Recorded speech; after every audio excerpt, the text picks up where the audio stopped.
नमस्कार। आज के वेबिनार में आप सबका स्वागत है। आज का जो वेबिनार है वो है रंगीन शिमला मिर्च की संरक्षित खेती। इसमें हमारे जो आज के विशेषज्ञ रहेंगे वो फूलचंद वर्मा जी रहेंगे। आप पहले भी इनके रिव्यूअर्स द्वारा करे गए काफी वेबिनार आप देख चुके हैं। पिछले हिंदी के सारे वेबिनार्स वर्मा जी ही कर रहे हैं। और हमारे जो मुख्य वक्ता और भी रहेंगे, साइंटिस्ट रहेंगे, वो है डॉक्टर सत्येंद्र यादव जी। उनका जो सत्येंद्र यादव जी के बारे में वर्मा जी हमें और विस्तार में बताएंगे। इससे पहले कि वो बताएं, आप सबको ये आपके जो भी प्रश्न रहेंगे वो नीचे Q&A का एक ऑप्शन रहेगा, टैब रहेगा, आप उसमें लिखिए। और अगर आप अपने प्रश्न सीधा पूछना चाहते हैं तो आप रेज हैंड पे क्लिक करिए। जब उनका ये प्रेजेंटेशन खत्म होगा वर्मा जी का और यादव जी का, उसके बाद आप उनसे अपने प्रश्न डायरेक्टली भी पूछ सकते हैं, सीधे पूछ सकते हैं। तो वर्मा जी, कार्यक्रम की शुरुआत करते हैं आपसे।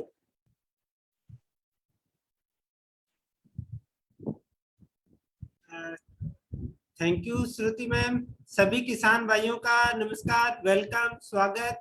और आज की इस कड़ी में हम जो कैप्सिकम रंगीन शिमला मिर्च संरक्षित खेती प्रोटेक्टेड कल्टीवेशन में कैसे करेंगे उसकी पूरी जानकारी आपको आज की इस वेबिनार में मिलेगी। जैसा मैडम ने बताया, आपके कोई भी क्वेश्चन आंसर है उनका मोस्ट वेलकम, आपका स्वागत है। आप इस वेबिनार के लास्ट में हमसे पूछ सकते हैं। और आज हमारे साथ में जो पूरा ज्ञान, जो मैं कहूँगा एक भंडार, समुद्र के अंदर से जितना हम पानी ले सकते हैं उतना आप ले सकते हैं। डॉक्टर सत्येंद्र यादव जी हमारे साथ में जुड़े हुए हैं। डॉक्टर सत्येंद्र यादव जी का थोड़ा सा परिचय देता हूँ। वैसे तो बहुत उनका लंबा बड़ा अनुभव है संरक्षित खेती के अंदर। डॉक्टर साहब ने जो सेंटर ऑफ एक्सीलेंस गरुड़ा है वहाँ पे संरक्षित खेती पे काफी काम किया है, कुकुम्बर, कैप्सिकम और टोमेटो के अंदर। और अभी वर्तमान के अंदर as a deputy director Rohtak के अंदर ये कार्यरत हैं डॉक्टर साहब हमारे। और काफी सारे किसान इनकी गाइडेंस के ऊपर बहुत अच्छा प्रोडक्शन, बहुत अच्छी खेती कर रहे हैं। तो हमें बड़ी खुशी है कि डॉक्टर साहब ने हमें लिए समय दिया और आज इस मीटिंग में हमारे साथ में जुड़े हैं। थोड़ा सा मैं मेरा परिचय भी दे देता हूँ, जो नए किसान जुड़े, हालांकि काफी तो आपसे मेरे से परिचित होंगे।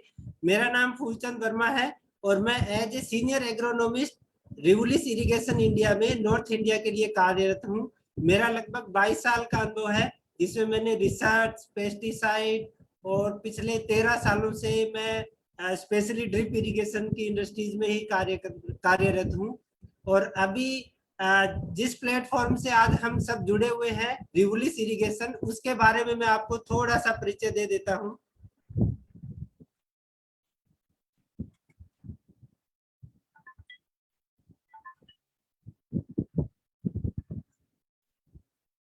रिवुलिस इरिगेशन, ये नाम सुनने में थोड़ा सा लगता होगा आपको, लेकिन इसका जो अर्थ है बड़ा प्यारा निकलता है। ये बेसिकली लैटिन वर्ड है रिवुलिस, और इसका मतलब होता है जो नदी या एक पानी का जो झरना होता है उसके ऊपर ये नाम रखा गया है। जैसे नदी और झरना हमारे को जीवन, मतलब पानी जीवन है हमारा, एक तरह से उस पर हम आश्रित हैं। हमारे पेड़ पौधे, हमारी फसलें उस पर आश्रित है, जीवन देती है उनको। तो ये जीवन एक तरह से देने के ऊपर इसका नाम रिवुलिस है, रिवुलिस इरिगेशन। हमारा इतिहास जो है मैं कहूँगा बहुत स्ट्रॉन्ग है, बहुत पुराना है। अगर मैं थोड़ा सा इस पे नजर डालूं तो 1966 जहां से ड्रिप इरिगेशन की शुरुआत हुई थी, इजराइल जिसको हम कहते हैं कि इजराइल ड्रिप इरिगेशन का जो जनक है, वहां की एक company plaster irrigation, Robert irrigation और टी सिस्टम्स, ये दो कंपनी, रोबर्ट और टी सिस्टम्स यूएस की कंपनी है, प्लास्टो इरिगेशन बेसिकली इजराइल की कंपनी है।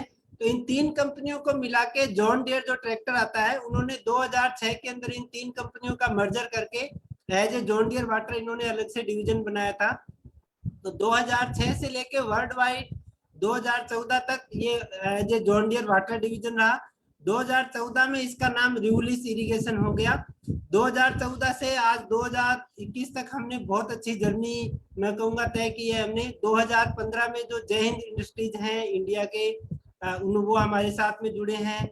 इसके अलावा 2016 में हमने मन्ना इरिगेशन जो है उसको टेक ओवर किया है, जिसमें हम ये बताते हैं कि कितना पानी देना है। बेसिकली जब ड्रिप और स्प्रिंकलर, मिनी स्प्रिंकलर हम चलाते हैं तो कितना पानी देना है, ये एक बड़ा हमारे सामने क्वेश्चन होता है। तो इस क्वेश्चन का आंसर आपको मन्ना इरिगेशन में मिलेगा। 2017 के अंदर एक यूरो ड्रिप कंपनी है यूरोपियन कंट्रीज की, जिसका रिवलिस इरिगेशन में मर्जर हुआ है। 2019 में हमने रसिया के साथ में जॉइंट वेंचर किया है। रसिया की एक बहुत बड़ी नंबर 1 कंपनी जो पॉलीप्लास्टिक के नाम से है, उसके साथ में हमने रसिया में जॉइंट वेंचर किया है। और रिसेंटली लास्ट ईयर हमने टीमा से एक बेसिकली एक सिंगापुर की कंपनी है जिसने एक बहुत बड़ा इन्वेस्टमेंट किया है रिवलिस इरिगेशन में। तो इस तरह से ये हमारी मैं कहूँगा 1966 से लेके और आज 2021 तक की हमारी यात्रा है। हमारा जो आप देखेंगे तो world wide as a business में हम नंबर 2 हैं। अगर हमारी फैक्ट्रीज देखेंगे आप ग्लोबली तो 16 फैक्ट्रीज है और मोर देन 120 कंट्रीज के अंदर हम काम कर रहे हैं। हमारे 3 R&D सेंटर है, जिसमें से एक हमारा सैन डिएगो में है, एक हमारा ग्रीस में है, एक हमारा इजराइल में है, जहाँ पे हम नए नए प्रोडक्ट्स के ऊपर हमारे रिसर्च चल रहे हैं कि आपको किस तरह से हम एक बेटर प्रोडक्ट प्रिसाइज इरिगेशन के अंदर दे सकते हैं। इसके अलावा हमारे 4 डिजाइन सेंटर है, क्योंकि डिजाइन ड्रिप के अंदर मोस्ट इंपोर्टेंट होता है। तो 4 हमारे वर्ल्ड वाइड डिजाइन सेंटर है जहाँ पे आपके खेत का एकदम प्रिसाइज से डिजाइन किया जाता है। मैं कहूंगा कि हमारी जो प्रोडक्ट रेंज है बहुत बड़ी है, बहुत जो हमारी बास्केट है बहुत बड़ी है। सब तरह के ऑप्शन, सब तरह के इरिगेशन सॉल्यूशन हमारे पास में अवेलेबल है।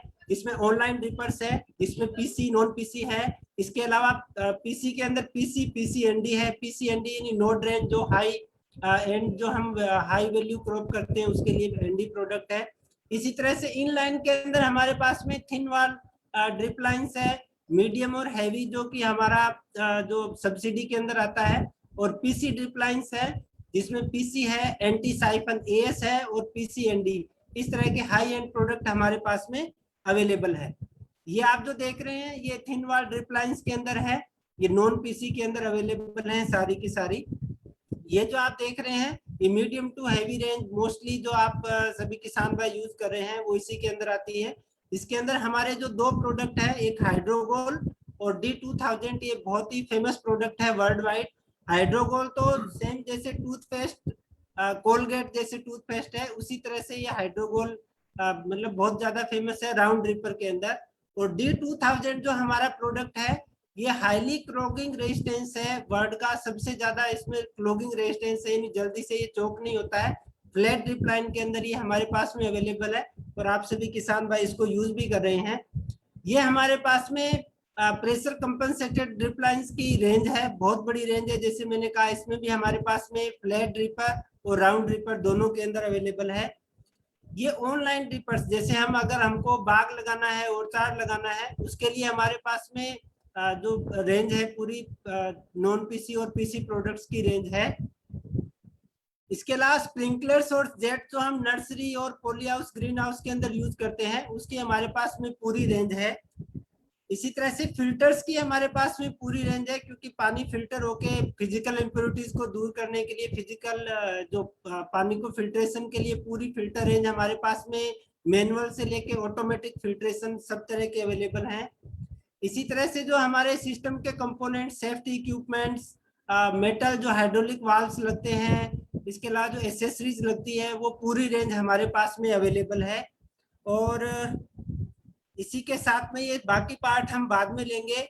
अभी मेरा रिक्वेस्ट रहेगा डॉक्टर साहब से, डॉक्टर साहब आप अपना जो है शुरू कीजिए, जो हमारा आज का प्रेजेंटेशन है कैप्सिकम की जो कल्टीवेशन है।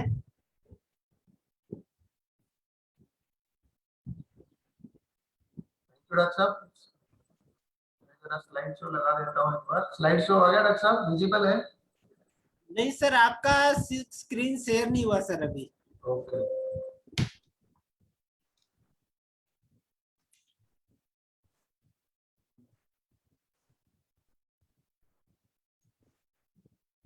नीचे शेयर स्क्रीन, यस हाँ हो गया सर। प्रेजेंटेशन सिलेक्ट करना पड़ेगा आपको, राइट? यस जी डॉक्टर साहब, आई होप अब आ गया होगा स्क्रीन के ऊपर मेरा प्रेजेंटेशन। हाँ जी आ गया। तो थैंक यू डॉक्टर साहब एक अच्छा सा इंट्रोडक्शन देने के लिए और बताने के लिए। तो सबसे पहले तो मैं रिवोलिस कंपनी का धन्यवाद करना चाहूँगा कि उन्होंने मुझे आपसे बातचीत करने का मौका दिया और कैप्सिकम की जो फसल है उसके ऊपर बात करने का मौका दिया। तो मेरा ऐसा मानना है कि जो आपकी शिमला मिर्च है, जिसको आप कैप्सिकम कह लीजिए, बेल पेपर कह लीजिए, ये जो है सोलनेसी फैमिली से बिलोंग करती है। और अगर ग्रीन हाउस में इसके बारे में बात करें तो सबसे ज्यादा कैश क्रॉप के अंदर इसका जिक्र होता है। मतलब हम मान के चले कि मुख्य रूप से रंगीन शिमला मिर्च पॉली हाउस की फसल है। तो ये सबसे इम्पोर्टेंट फसल है खीरे के बाद में, क्योंकि सबसे ज्यादा किसान भाई जो है वो खीरा लगाते हैं। उसके बाद अगर बात करें तो कैप्सिकम ही है जो second most important cash crop की हम बात करते हैं। तो ये सबसे ज्यादा प्रॉफिटेबल क्रॉप है। अब सबसे बड़ा सवाल ये आता है कि इसको उगाने के लिए किस तरह के प्रोटेक्टेड कल्टीवेशन के स्ट्रक्चर्स आपको चाहिए। तो आमतौर पे किसान भाई इसको जो है वो किसी भी तरह के स्ट्रक्चर में लगा सकते हैं, लेकिन अगर नेचुरल वेंटिलेटेड पॉली हाउस की बात करें तो इनके लिए सुटेबल है, जो कि बहुत अच्छी तरीके से आप इसमें इसकी खेती कर सकते हैं। दूसरा, अगर लो कॉस्ट ग्रीन हाउस है जिनको हम लोग आमतौर पे वॉकिंग टनल्स बोलते हैं, तो इस तरह के स्ट्रक्चर में भी इसकी खेती की जा सकती है। और जैसे राजस्थान जैसे एरिया की बात की जाए या जहाँ पे सैंडी सॉइल है, वहाँ पे बारिश का पानी जल्दी मिट्टी में सोख लिया जाता है, तो वहाँ पे नेट हाउस के अंदर भी इसकी खेती बड़ी आसानी से सफलतापूर्वक की जा सकती है। तो मैं आपको पिक्चर दिखाता हूँ कि ये जो नेचुरल वेंटिलेटेड पॉली हाउस है किस तरह के ग्रीन हाउस को कहा जाता है। आप ये देख रहे होंगे इसके अंदर ढका हुआ है, ऊपर से वेंटिलेशन का प्रोविजन रखा गया है और साइड में लगभग 2 मीटर का इन्हें ढक के रखा है और डबल डोर की एंट्री दी है। तो इस तरह के जो स्ट्रक्चर्स होते हैं उनको नेचुरल वेंटिलेटेड पॉली हाउस बोल देते हैं। ये प्लास्टिक और नेट दोनों के बने होते हैं और वेंटिलेशन जो रहता है वो टोटल स्ट्रक्चर का लगभग 40 से 42% मिनिमम होता है। तो मान के चलिए कम से कम 40% वेंटिलेशन इसमें होना चाहिए टोटल एरिया का। जैसे मैं बता रहा था आपको वॉकिंग टनल का, ये भी दिखने में वैसा ही दिख रहा है, डबल डोर सिस्टम है, लेकिन आप देखेंगे इसकी हाइट बहुत कम है और इसके अंदर रेलेसिंग सिस्टम इतना स्ट्रॉन्ग नहीं होता, उस पर हम आगे बात करेंगे। तो इस तरह के जो स्ट्रक्चर होते हैं लो कॉस्ट होते हैं और इसमें भी कैप्सिकम उगाई जा सकती है। ये देखिए पूरा बिना प्लास्टिक के बना हुआ है, नेट हाउस है। आप इसको ये समझ सकते हैं कि ये एक मॉस्किटो जो नेट होता है उस तरह का स्ट्रक्चर है, पर डबल डोर सिस्टम और शेडिंग सिस्टम इसके अंदर भी लगा हुआ है, ट्रेलिस का सिस्टम भी लगा हुआ है। तो इस तरह के ग्रीन हाउस को हम एंटी इंसेक्ट नेट हाउस के नाम से जानते हैं। तो इसके अलावा और भी कोई ग्रीन हाउस हो सकता है जो फोर्स वेंटिलेशन है, जिसमें कूलिंग फैन पैड लगे हो सकते हैं, पर हमारा उद्देश्य कम खर्चे में पैदावार करना। तो 3 तरह के जो ग्रीन हाउस हैं ये लो कॉस्ट प्रोडक्शन सिस्टम में आते हैं। उसके बाद में आता है कि जो कैप्सिकम है इसको हाई न्यूट्रिएंट लेवल चाहिए, तो इसके लिए जो जमीन की तैयारी आपने करनी है वो बड़ी अच्छी तरीके से करनी है। वैसे तो आप कैप्सिकम को बिना मिट्टी के भी ग्रो कर सकते हैं अगर आपकी मिट्टी में कुछ प्रॉब्लम हो, अदरवाइज हम इसके लोमी और सैंडी लोमी सॉइल को बड़ा अच्छा मानते हैं, जिसकी पानी रोकने की क्षमता अच्छी हो। उस तरह की मिट्टी को हम बहुत अच्छी मिट्टी मानते हैं कैप्सिकम की प्रोडक्शन के लिए। लेकिन सीजन के बाद में उसकी गहरी जुताई करना चिल्लर की सहायता से, बहुत ही जरूरी है, क्योंकि कैप्सिकम जो है वो लगभग पूरे साल की फसल है और पूरे साल आपके ग्रीन में रहने वाली है। तो आपको जमीन की तैयारी बहुत अच्छे से करनी है, तो डीप प्लोइंग आप चिल्लर से जरूर करें और रोटावेटर भी उसमें जरूर 1-2 बार लगा दें। और वर्मी कंपोस्ट जो है वो देखिए मैंने लिखा 4 किलो पर स्क्वायर मीटर, मतलब बहुत ज्यादा रिक्वायरमेंट है। अगर मिट्टी आपकी कमजोर है तो 4 किलो प्रति स्क्वायर मीटर के हिसाब से आपने इसमें वर्मी कंपोस्ट ऐड कर देना है। पर ये जरूर ध्यान रखें कि वर्मी कंपोस्ट ये हो, कंपोस्ट यार्ड ना हो, वो FIM नहीं हो, वर्मी कंपोस्ट होनी चाहिए, वो आप इसमें ऐड कर दें। एक सबसे बड़ी बात है सोइल स्टरलाइजेशन। जैसे आपने कंपोस्ट ऐड किया, उसके बाद में बैड बनाया, तो उसका सोइल स्टरलाइजेशन बहुत जरूरी है। बैड बनाने के बाद में उसमें ड्रिप लाइन्स बिछा दें। ड्रिप लाइन्स बिछाने के बाद में उसमें ट्रांसपेरेंट जो पन्नी आती है, आप पॉलीथीन बोलते हो, जनरली ये 30 माइक्रोन की भी कामयाब हो जाती है। 30 की ना मिले तो 40 माइक्रोन की लगा लें और उसको पूरी जमीन को अच्छे से ढक दें। ढकने के बाद में एयर टाइट उसको बंद कर दें। और ड्रिप लाइन जो नीचे दी है आप देख रहे हो, इसमें ब्लैक कलर की ड्रिप लाइंस दिख रही है, इसमें पानी आप जरूर देते रहें। और सोलर सोलराइजेशन है वो तकरीबन हमें 4 से 5 हफ्ता, जब गर्मी खूब पड़ती है तब ग्रीन हाउस को पूरा बंद करके उसको अंदर से तपा देना है हमने, ताकि उसमें किसी तरह का आपका फंगल इन्फेक्शन या बैक्टीरिया या लार्वा पेपर ना बच पाए और आपका जो ग्रीन हाउस है वो डिसइंफेक्ट हो जाए। कई बाद में फिर किसान दिक्कत आती है तो वो फिर केमिकल से भी करते हैं स्टरलाइजेशन। केमिकल स्टरलाइजेशन सबसे बड़ी दिक्कत क्या आती है, काफी सारे केमिकल्स बैन कर दिए, जैसे वासामेट का आपका, तो इस तरह के केमिकल्स बैन करती रहती है। हाइड्रोजन पेरोक्साइड है, सिल्वर नैनो हाइड्रोजन पेरोक्साइड है, वो यूज कर रहे हैं मेडिकल के अलावा, इसका भी यूज होता है। पर नॉर्थ इंडिया में जहाँ गर्मी पड़ती है उसके लिए सोइल सोलराइजेशन ज्यादा बेटर है, बजाय कि आप केमिकल का इस्तेमाल करो, उसमें खर्चा भी ज्यादा आता है। फिर आता है कि हम इसके जो बैड बनाते हैं वो किस तरह के तरीके से बनाए जा सकते हैं। बैड के लिए आप रोटावेटर की सहायता, बैड मेकर की सहायता ले सकते हैं। और जैसे आप देख रहे हैं कि बैड से बैड की दूरी तकरीबन 2 मीटर की रखी जाती है, बीच से बैड के बीच की दूरी। और बैड की जो ऊंचाई है वो तकरीबन 80 सेंटीमीटर होती है। और जो बैड का टॉप है जहाँ पे हम लोग प्लांट्स लगाते हैं, 2 प्लांट लगाए जाएंगे और तकरीबन 30 सेंटीमीटर की रो से रो की दूरी रहेगी। तो ये आपने ध्यान रखना है कि बेड से बेड की दूरी आपने 2 मीटर की रखनी है। बेड का जो टॉप है वो 45 सेंटीमीटर के आसपास हो। इस 45 सेंटीमीटर के ऊपर आपने 2 लाइन लगानी है शिमला मिर्च की। और पौधे से पौधे की दूरी जैसे आप देख रहे हो वो तकरीबन 30 सेंटीमीटर इन्होंने रखी है। तो आप ये ध्यान रखें, 30 से 40 सेंटीमीटर जहाँ पे आपका ड्रिपर आता है वहीं पे आप प्लांट लगा दें। अगर हम 40 सेंटीमीटर रखते हैं और ये बेड टू बेड लगभग 2 मीटर रखते हैं तो तकरीबन 11 से 12,000 पौधे हमारे लग जाते हैं प्रति एकड़ के हिसाब से। इसमें सीडलिंग जो है उसका बहुत ध्यान रखना है। मैंने 2 पिक्चर आपके साथ शेयर की हैं। आप पहली पिक्चर में देख रहे होंगे एक सिंगल सीडलिंग है और उसके ऊपर एक रिंग बन गया, जैसे अंगूठी के ऊपर पहनते हैं, तो रूट का एक रिंग बन गया। और दूसरी पिक्चर में आप देख रहे होंगे मेरे हाथ में 4 सीडलिंग है और उनकी जो रूट का डिस्ट्रीब्यूशन है वो नीचे से ऊपर तक इक्वल सा है। लेकिन पहले सीडलिंग में आप देखेंगे कि उसमें ऊपर ज्यादा रूट है, नीचे की तरफ कम है। तो ऐसा नहीं है कि सीडलिंग खराब है, पर इसका ये मतलब है कि जब पानी दिया गया था सीडलिंग को तो वो कम मात्रा में दिया गया और रूट ऊपर के ऊपर ही घूमने लग गई। तो इस तरह की सीडलिंग की ट्रांसप्लांटिंग के बाद में जब एस्टेब्लिशमेंट होती है तो उसमें थोड़ा टाइम ज्यादा लगता है। तो बजाय कि आप ये 4 सीडलिंग देख रहे हैं कि रूट डिस्ट्रीब्यूशन नीचे की तरफ बढ़ी हुई है, अगर रूट रिंग फॉर्म में बनना शुरू हो गया तो उसकी ग्रोथ लेने में, उसको एस्टेब्लिशमेंट आने में बहुत दिक्कत होती है। तो सीडलिंग की गुणवत्ता उससे देखें कि उसका रियल रूट का डिस्ट्रीब्यूशन है वो नीचे की तरफ होना चाहिए। इस तरह के सीडलिंग को हम बहुत अच्छी गुणवत्ता की सीडलिंग मानते हैं। तो आप ध्यान रखिए कम से कम 5 से 6 पत्ती होनी चाहिए और कम से कम 8 से 10 सेंटीमीटर की लंबी हो। तो इतनी जो सीडलिंग है वो तकरीबन 35 दिन में आपकी तैयार हो जाती है हाईटेक ग्रीन हाउस में। तो ये आपकी सीडलिंग की क्वालिटी होनी चाहिए।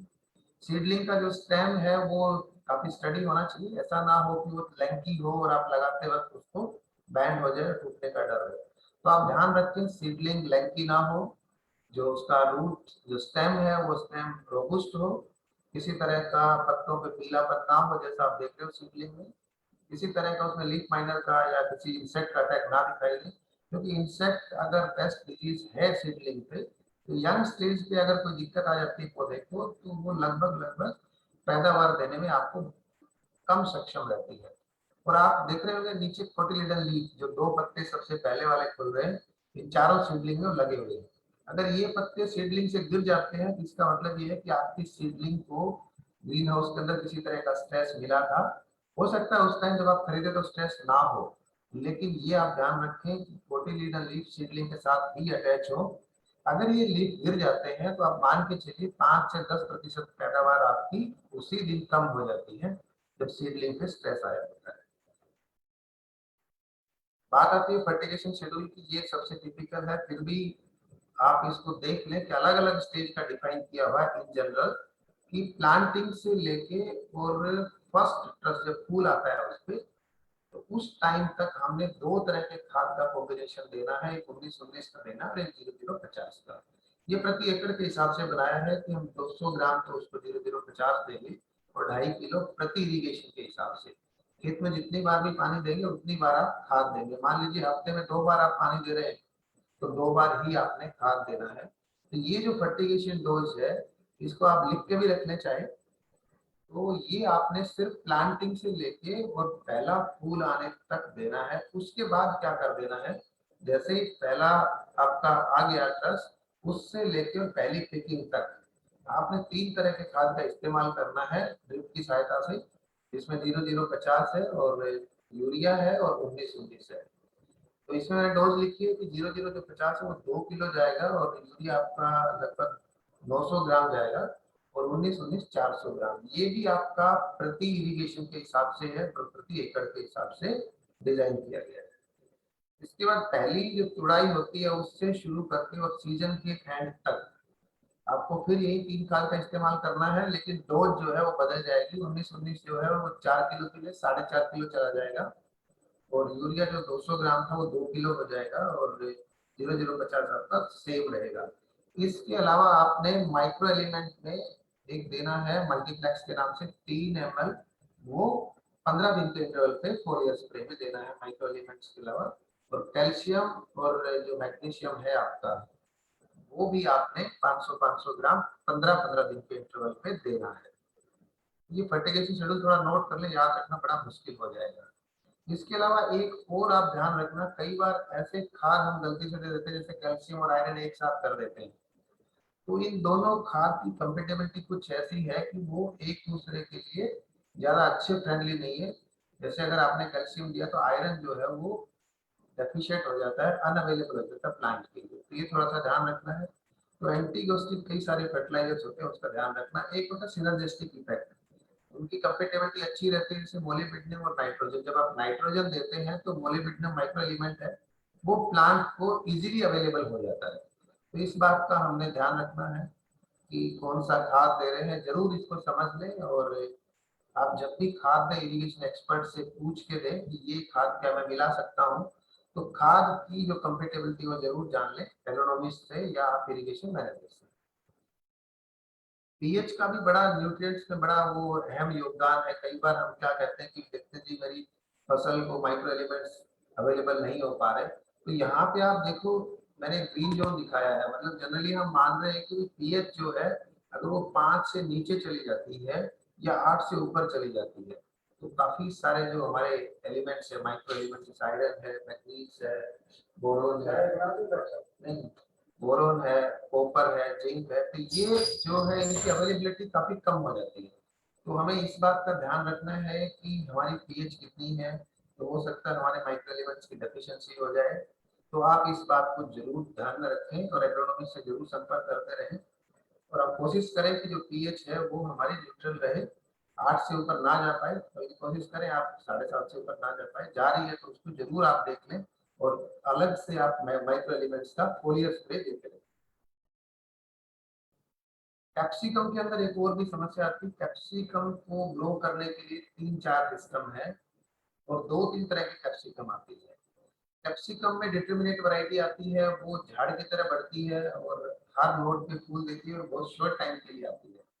तो हमने क्या ध्यान देना है कि ग्रीन हाउस के अंदर हमें इनडिटर्मिनेट टाइप की जो आती है उनको लगाना है और उसका जो स्टेम है उसको ट्रेलस करना है। तो 2-3 तरीके से किया जा सकता है। आप 3 ब्रांच भी ट्रेलिस कर सकते हैं, 2 ब्रांच भी ट्रेलिस कर सकते हैं, और उसको आप रस्सी की सहायता से भी ट्रेलिस कर सकते हैं और बैम्बू की सहायता से भी कर सकते हैं। तो नॉर्थ इंडिया में जहाँ पे गर्मी होती है और टेम्परेचर हाई जाता है, तो मैं सजेस्ट करूंगा 2 ब्रांच पे आप कैप्सिकम को ट्रेलिस करें, या मैक्सिमम 3 ब्रांच पे। लेकिन मेरे ऐसा मानना है कि 2 ब्रांच पे अगर आप ट्रेलिस सिस्टम पे ट्रेलिस कर रहे हैं तो उसकी यील्ड ज्यादा आती है। ये जो है ये 2 ब्रांच का ट्रेलिस सिस्टम है। आप देखेंगे जो पहली बड है, टर्मिनल फ्लावर मैंने दिखाया फर्स्ट, वो तकरीबन 30 सेंटीमीटर का जब प्लांट हो जाता है तो 2 उसकी ब्रांच ऑटोमेटिक कैप्सिकम बनाती है, वहां पे फूल आता है। वो फूल आपने उसको तोड़ देना, वहां पे फूड सेट नहीं होने देना। वो अगर फूड सेट हो जाता है तो आगे प्लांट को ग्रो करने में दिक्कत होती है और उसकी पैदावार कम हो जाती है। तो पहला जो आपका है फ्लावर है जो बिल्कुल सेंटर में आएगा 30 सेंटीमीटर के बाद, जहां से 2 ब्रांच बनती है, उस फ्लावर को आप ग्रो कर दें। उसके बाद से आपने क्या ध्यान रखना है कि 2 ब्रांच लेके चलनी है। जैसे आप देख रहे होंगे कि जहां फ्लावर आया उसके साथ में एक ब्रांच ग्रो करते हैं, उसके फ्लावर आते हैं। तो उस फ्लावर को लेने के बाद में दूसरे फ्लावर को ड्रॉप करा दें और आप उस सिस्टम को कंटिन्यू करते रहें। तो 2 ही ब्रांच लेके चलनी है और जहां भी फ्लावर आए एक फ्लावर रख के बाकी फ्लावर को ड्रॉप करा देना है, नहीं तो कैप्सिकम का प्लांट अपने आप गिरा देगा। इसकी एक हैबिट होती है कैप्सिकम प्लांट की कि जैसे जैसे फ्रूट सेट होता जाएगा, और अगर आप फ्रूट सेट होने के बाद में 3 या 4 फ्रूट सेट होने के बाद में 2 या 3 फ्लावर को ड्रॉप कर देगा, क्योंकि नीचे वाला जो फ्रूट है उसको कलर चेंज में टाइम लगता है, उसको खाद की रिक्वायरमेंट होती है। तो उसके बाद फिर 3 या 4 फ्रूट सेट होते हैं, उसके बाद फिर 3 फ्लावर ड्रॉप हो जाते हैं। तो इस तरह से इसका फ्रूट सेट का पैटर्न चलता रहता है नॉर्थ इंडिया में, खासकर 2 ब्रांच सिस्टम ट्रेलिस पे ये उसका सिस्टम रहता है। ट्रेलिस सिस्टम है वो कैप्सिकम में बहुत ज्यादा इंपॉर्टेंट है, क्योंकि सनलाइट कैप्सिकम के लिए बहुत इंपॉर्टेंट है। तो ट्रेलर सिस्टम बेसिकली क्या रहता है कि एक तरह की सपोर्ट सिस्टम है प्लांट्स को देने के लिए, ताकि सनलाइट अंदर आती रहे, एरिएशन अच्छे से होता रहे। और ग्रीन हाउस जो हाईटेक ग्रीन हाउस है, इनको एक्सपेंसिव बोलते हैं, उनके ऊपर 4 मीटर की हाइट पे ट्रेलसिंग वायर्स लगा दी जाती है और उन्हीं के साथ हम लोग उनकी जो धागे हैं ट्रेलसिंग वायर उनको बांध देते हैं, और जो 2 या 3 ब्रांच हम रखते हैं उन ब्रांचों को रस्सी के सहायता से ट्रेलस करके और हाई जो 4 मीटर की हाइट पे हमने वायरिंग की थी उसमें बांध देते सपोर्ट सिस्टम। जो मिडिल कोस्ट ग्रीन हाउस होते हैं उनमें तकरीबन 2.5 से 3 मीटर की हाइट के ऊपर इनको बांधा जाता है ट्रेलर सिस्टम पे, और वॉकिंग टनल जो है 2 मीटर की हाइट पे इनको रख लिया जाता है। पर हमें ये जरूर ध्यान रखना है कि जो स्ट्रक्चर है वो हमारा इतना स्ट्रॉन्ग होना चाहिए कि तकरीबन 18 किलो लोड पर स्क्वायर मीटर के हिसाब से झेल सके। कई बार क्या रहता है कि वॉकिंग टनल जैसा कमजोर स्ट्रक्चर होता है और उसमें ट्रेलसिंग सिस्टम ले लेते हैं हम लोग और सारा लोड वायर पे डाल देते हैं, जिसकी वजह से स्ट्रक्चर कोलैप्स हो सकता है। अगर आपके पास लो कॉस्ट स्ट्रक्चर है और उसमें लगता है कि पाइप कमजोर लगे हैं, लोड बियरिंग कैपेसिटी नहीं है, तो आप बैम्बू की सहायता से ट्रेलर सिस्टम को चेंज कर लें। यहाँ पे जो मैं बता रहा था आप देख रहे हैं पहले पिक्चर में, ये 30 सेंटीमीटर की हाइट के ऊपर आप देख रहे हैं 2 ब्रांच निकली है, वी शेप की बन गई। तो यहाँ पे जो फ्लावर आता है वो फ्लावर आपने ड्रॉप करना है और ये 2 ब्रांच लेके चलनी है। दूसरी पिक्चर आप देख रहे हैं बिल्कुल यंग प्लांट में, जहां मैंने फूल बताया था वहां से ड्रॉप कर दिया और 2 ब्रांच चल रही है, और इससे आगे आपने एक साइड की एक ब्रांच के ऊपर फल लेते जाना और उसको कंटिन्यू करना है, ऐसे ही अपोजिट साइड में करना है। और जो धागा आप देख रहे हैं नीचे बंधा हुआ है उसके साथ इसको लपेटा हुआ है क्लॉकवाइज, और ऊपर जो ट्रेलिसिंग वायर है हमारी उसके साथ उसको अटैच कर दिया गया है। आप देखेंगे अगर मैं साइड से पिक्चर लेता हूं तो वी शेप जो सिस्टम है,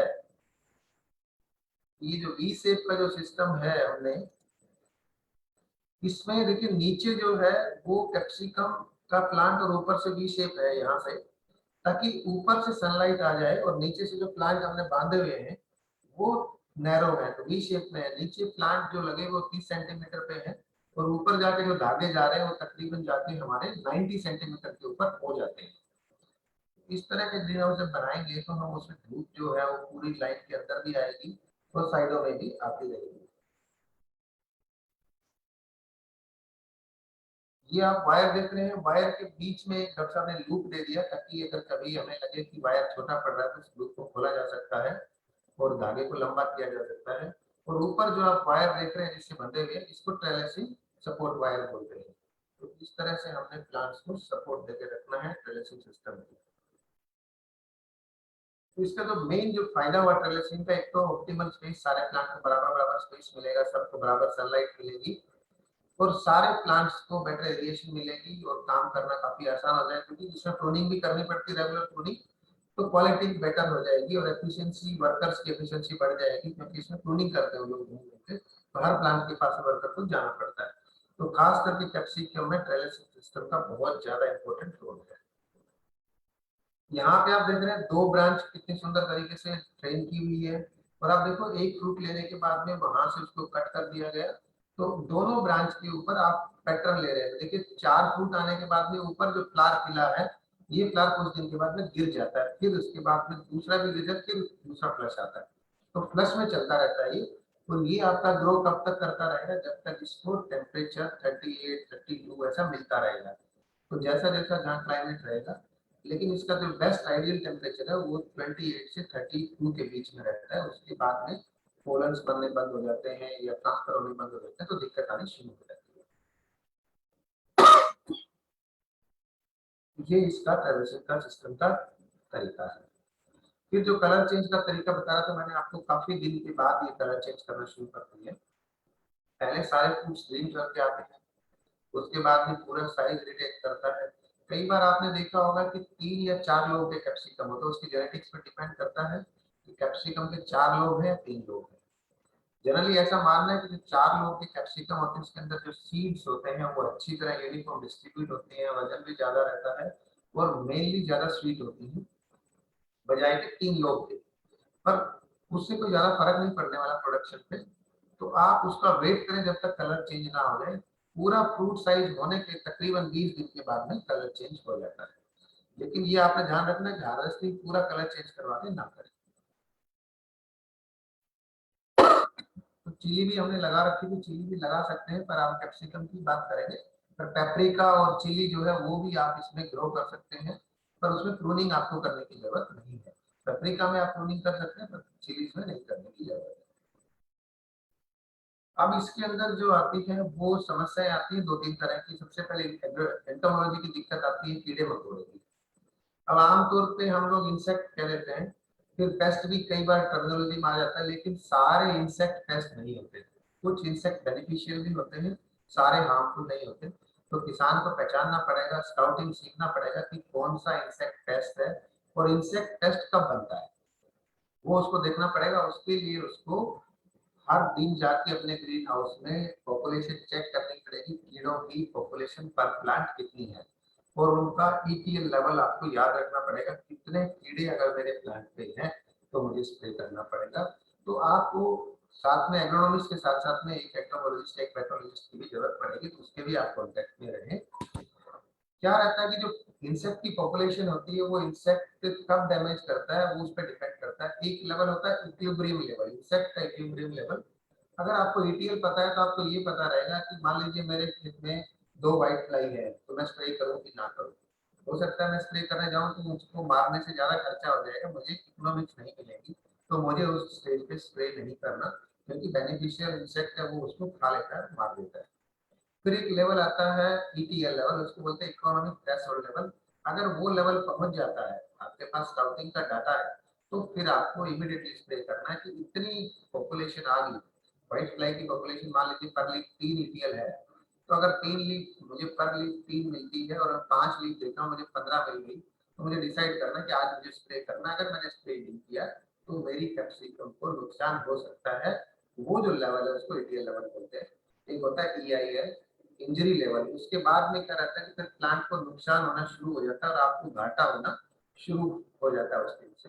तो आपने ये सब चीजों के लिए स्काउटिंग करना बहुत जरूरी है। सब स्काउटिंग क्या रहता है, जैसे मैं आपको मोटे तौर पर समझा दूं कि अगर 1 एकड़ का आपका ग्रीन हाउस है तो आप 40 प्लांट रेंडमली चेक कर लें। ध्यान ये रखना कि दरवाजे के पास में ना रखें प्लांट, और सारे प्लांट बिल्कुल बीच में ना रखें। तो आप रैंडमली 40 प्लांट रखें, लगभग 5-7 मीटर के गैप पे रख लें और उन प्लांट को टैग कर दें। और रोज सुबह मॉर्निंग में आप ग्रीन हाउस के अंदर घुसे और उन 5 प्लांट को काउंट कीजिए, उसके सकिंग टेस्ट कितना है, कोई लार्वा दिखा तो कितना है, कोई स्पाइडर माइट दिखा तो कितना है, वो सब डाटा आप नोट करके एक शीट के ऊपर रखिए और वो शीट आप डिसाइड कीजिए कि मेरा को स्प्रे करना है कि नहीं करना है। ये आप हर फसल में आपने देखना है। इससे दो काम हो जाएंगे, रोज आपका ग्रीन हाउस का विजिट हो जाएगा, दूसरा आप हर प्लांट को विजिट कर पाएंगे, तीसरा सबसे बड़ा ये फायदा रहेगा कि आपको ये पता लगेगा कि मेरे ग्रीन हाउस में कोई दिक्कत आ रही है कि नहीं आ रही। तो ये आप रूटीन बना लें कि मॉर्निंग में आपने जाना ही जाना करीब 9:30 से 10 के बीच में, और आपने स्काउटिंग करके पेपर पर उसको नोट करके लाना, फाइल में लगा देना, ताकि अगर कभी कोई एग्रोनॉमिस्ट या कोई एक्सपर्ट आता है वो पूछे कि व्हाइट फ्लाई का अटैक कब आया था, कितनी पॉपुलेशन, तो आप उसको शीट दिखा पाए और स्प्रे करने का डिसीजन ले पाए।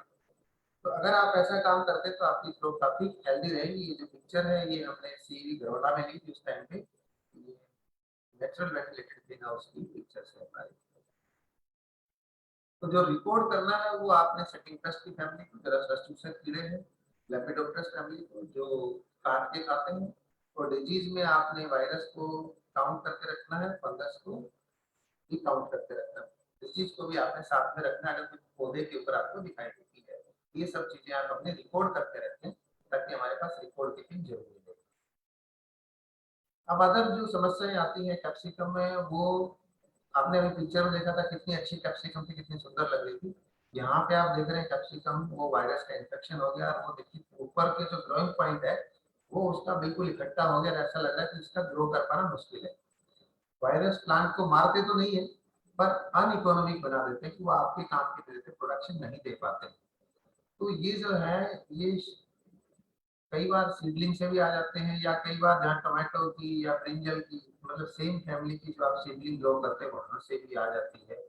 तो जो होस्ट प्लांट है इसके, जैसे कई बार कोई जहाँ सीडलिंग तैयार कर रहे हैं वहाँ ब्रिंजल का प्लांट है, टोमेटो का प्लांट है, तो उसको पूरा डिस्टर्ब कर दे, तोड़ के उसको डैमेज कर दे, ना रखें उसको।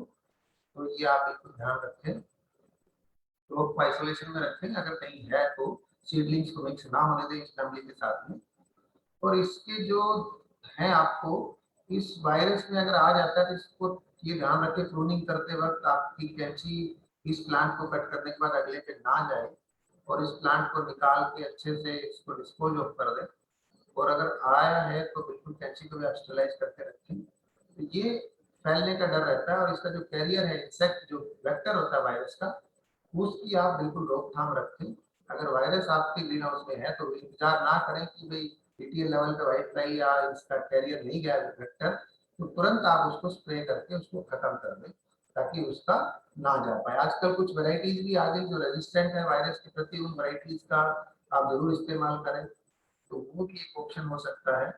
बाकी ऐसे कुछ केमिकल आप यूज करना चाहें, इतना अच्छा केमिकल इनका कुछ नहीं, आप वेक्टर को कंट्रोल कर सकते हैं, वायरस को बहुत डिफिकल्ट है आप किसी केमिकल से कंट्रोल कर पाए। रेजिस्टेंट वैरायटी है, इसका जो वेक्टर है जो लेके जाता है उसको आप रोक सकते हैं, और जो इनकी फैमिली के कुछ प्लांट्स है इनको भी आप ना मिक्स करें ताकि कम से कम इस तरह का अटैक हो। तो ग्रीन हाउस की सबसे बड़ी समस्या इसकी वायरस की सबसे बड़ी समस्या आती रहती है। एक हमने देखा कि इसमें आमतौर पे ना कि विल्टिंग की समस्या आ जाती है, इसको आप सूखा रोग समझ लीजिए या प्लांट मुरझा जाता है। बैक्टीरियल भी विल्ट आती है, लेकिन फिलेरियम ऑक्सीस्पोरम जो है ये ज्यादा आती है। आपने कई बार देखा होगा अगर इसकी प्लांट को निकाल लें ऐसा सूखा हुआ था, उसको अगर काट के देखें तो उसमें इस तरह का अंदर से गला हुआ मिलता है। तो ये सबसे ज्यादा तब आती है जब टेम्परेचर बढ़ना शुरू होता है, ह्यूमिडिटी बढ़ जाती है, और खास कर ये ह्यूमिडिटी उस एरिया में जहाँ पे जो आपकी ग्रीन हाउस की सॉइल है वो स्लाइटली एसिडिक पीएच की है, तो उसमें और जल्दी आएगी। तो हमें ध्यान रखना है कि अगर इस तरह की है तो उसके अंदर हम ध्यान रखें कि ह्यूमिडिटी जो है वो ज्यादा ना बन पाए। अब ग्रीन हाउस के अंदर जो ह्यूमिडिटी है उसको कम करना बड़ा मुश्किल है, सीधी सी बात है। तो मैं ये कह रहा हूँ कि ह्यूमिडिटी को आप 85% से ऊपर ना जाने दें जब टेम्परेचर 28 डिग्री के आसपास हो। उसके लिए हम ये कर सकते हैं कि जो वेंटिलेशन है हमारा उसको बिल्कुल बढ़ा के रखें, साइड के वेंट्स उनको टाइमली ओपन करके रखें ताकि हवा की मूवमेंट उसके अंदर होती रहे, और ट्रेलेसिंग सिस्टम अगर अच्छा रहेगा तो उसमें ह्यूमिडिटी को डिक्रीज करने में हमारी सहायता रहेगी। तो आप ये ध्यान रखें कि वेंटिलेशन का प्रॉपर इस्तेमाल होना जरूरी है। कुछ वैरायटी है जो फिलेरियम के प्रति सहनशील है, और आजकल तो ग्राफ्टेड सीडलिंग्स भी आ गई जिसका रूट स्टॉक है वो इस बीमारी के प्रति काफी सहनशील है, तो वो भी आप लगा सकते हैं। और केमिकल ट्रीटमेंट भी आप कर सकते हैं, कई सारे केमिकल एटॉक्सिन है अवेलेबल है, तो आप 5 से 10 ग्राम प्रति लीटर के हिसाब से इसका घोल बना के और ड्रेंचिंग करा सकते हैं। और भी कुछ अच्छे केमिकल्स नए आते रहते हैं, तो आप उसका केमिकल ट्रीटमेंट भी कर सकते हैं। ऑप्शन हमें हमारे पास मार्केट में अवेलेबल रहते हैं इसके लिए। पर ये जरूर ध्यान दें, इससे प्लांट बहुत धीरे धीरे मरता है, और अगर हम लोग इसको ध्यान दे लेते हैं सॉइल सोलराइजेशन का, तो वो भी काफी हद तक इसकी इन्फेस्टेशन को कम कर देता है। तो हमें ध्यान रखना है कि सॉइल स्टरलाइजेशन जरूर करें कैप्सिकम की जहाँ प्लांट हम लोग लगाते हैं। अमूमन एक हमने देखा कि इसमें एक लाल मकड़ी रेड स्पाइडर माइट की काफी अधिक मात्रा में आती है। जब आपका फरवरी आता है, सर्दी खत्म होती है, तो उस टाइम पे इसका अटैक आता है। तो रेड स्पाइडर माइट की इतनी जल्दी मल्टीप्लिकेशन होती है कि वो 6 से 10 जनरेशन एक साल में कंप्लीट कर लेती है। तो आप सोचिए, मतलब 1 महीने के अंदर लगभग ये अपना एक साइकिल पूरा करता है। लेकिन आप एक बात का ध्यान रखें कि ये पहले जब अटैक करती है इनका लार्वा, वो जो सूखे पत्ते होते हैं उनके ऊपर आसपास पड़े रहते हैं। तो हम ध्यान रखें कि क्लीननेस रहे ग्रीन हाउस के अंदर भी और साइडों में भी। खासकर अगर कोई बड़ा पेड़ है, उसकी बार्क है, तो बार्क के आसपास भी ये मिलने के चांसेस रहते हैं, बाद में ये फैल जाती है इधर से उधर। तो ये हमने बिल्कुल ध्यान रखना है, और इसका भी कंट्रोल काफी अच्छा है। तो आप काफी सारे केमिकल्स मार्केट में आ गए, जैसे बायर भी ले रही है। बायर का भी एक अच्छा केमिकल है, वर्टीमैन भी आप सिंजेंटा का इस्तेमाल कर सकते हैं। तो काफी सारे केमिकल्स मार्केट में अवेलेबल है, इफेक्टिव है, और किया जा सकता है इनका ट्रीटमेंट, और सेफ भी है वेजिटेबल्स के लिए। तो वर्टीमैन जो है आजकल सबसे ज्यादा ट्रेंड में है, तो वो उसका इस्तेमाल भी किया जा सकता है। तो इसका जो डोज रहता है वो हमने लिखा है कि 1 ग्राम जो है वो 1 लीटर के हिसाब से इस्तेमाल करें, और 1 लीटर प्रति हेक्टेयर के हिसाब से इस्तेमाल किया जा सकता है। तो ये आप इस्तेमाल कर सकते हैं रेड माइट के ऊपर। जैसे मैंने बताया कि इसकी साइकिल लगभग 1 महीने की है, तो आपको ये जरूर ध्यान रखना है कि 1 महीने में इसको रिपीट जरूर कर दें, ताकि इसके जो अडल्ट हैं या नीम्स हैं वो उसी टाइम पे कंट्रोल किए जा सके। तो 15 दिन में इसको एक रिपीट किया जा सकता है अगर आपके यहाँ पे इसका अटैक है तो। फिर जैसे हार्वेस्टिंग की बात कर रहे थे, तो कैप्सिकम की जो हार्वेस्टिंग है वो डिपेंड करता है आपको ट्रांसपोर्ट कहाँ करना है। लोकल मार्केट के लिए जैसा मैंने पिक्चर दिखाया है कि बिल्कुल सही स्टेज है लोकल मार्केट में हार्वेस्ट करने की। आपने हार्वेस्ट किया और सेम डे आपने मार्केट में भेज दिया। अदरवाइज लॉन्ग डिस्टेंस के लिए है तो आपने इसके जो शोल्डर हैं वो ग्रेनिश होने चाहिए, पूरा कलर चेंज नहीं होना चाहिए, ताकि उसकी कीपिंग क्वालिटी जो है वो बनी रहे, और कलर चेंज में होता रहे धीरे धीरे। तो कीपिंग क्वालिटी बढ़ जाती है, और ट्रांसपोर्टेशन में उसके जो लॉस है वो काफी कम हो जाते हैं। अगर पूरा कलर चेंज हो चुका है तो लोकल मार्केट के लिए सुटेबल है। नहीं तो आप थोड़ा सा जब ऊपर से शोल्डर ग्रीन रहे 30%, तो आप इसको हार्वेस्ट करके भेज दें। ये अलग अलग वैरायटी है, आप इसका पैटर्न देख सकते हैं किस तरह से आती है। 4 लोग वैरायटी है जो फार राइट है। उसके बाद में पैकिंग भी करी जा सकती है, पैकिंग करके भेजा जा सकता है ताकि ट्रांसपोर्ट में लॉस कम से कम हो। तो ये भी एक अच्छा ऑप्शन है। बॉक्स के अंदर भी आप पैक कर सकते हैं, ट्रे के अंदर भेज सकते हैं, छोटे बॉक्स भी बना सकते हैं और बड़े बॉक्स भी। तो ट्रक के अंदर आप इसको काफी हद तक लोड करके भेज सकते हैं। अगर सही स्टेज पे आपने हार्वेस्ट किया है तो आप इसको लगभग 48 घंटे की डिस्टेंस के ट्रेवल पे आप आराम से इसको ट्रक से भेज सकते हैं। नॉर्मल टेम्परेचर रिटेल आउटलेट हमने उस टाइम पे घरौंडा में खोला था उसका। तो ये हमारा एक सेल आउटलेट था हरियाणा गवर्नमेंट का, डिपार्टमेंट ऑफ हॉर्टिकल्चर का। ये आज भी एक्टिव है और वो लोग वहाँ पे करते हैं। ये कैप्सिकम का था हमारा कुछ थोड़ा सा प्रोडक्शन का किस तरह से कर सकते हैं। अगर किसी किसान भाई का कोई सवाल है तो हम उसको जरूर लेंगे, समय रहेगा तो मेरे ख्याल से मुझे 45 मिनट्स मिले तो हमारा लगभग काम हो ही गया 45 मिनट में। तो थैंक यू सर।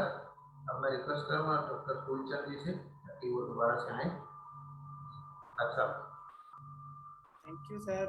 जी जी जी सर, जी thank you so much sir. अच्छा आवाज आना बंद हो गया आपका? अभी हम थोड़ा सा प्रोडक्ट्स के बारे में जान लेते हैं जो हम इसके अंदर यूज करेंगे। कौन कौन से प्रोडक्ट हम इसके अंदर यूज करते हैं।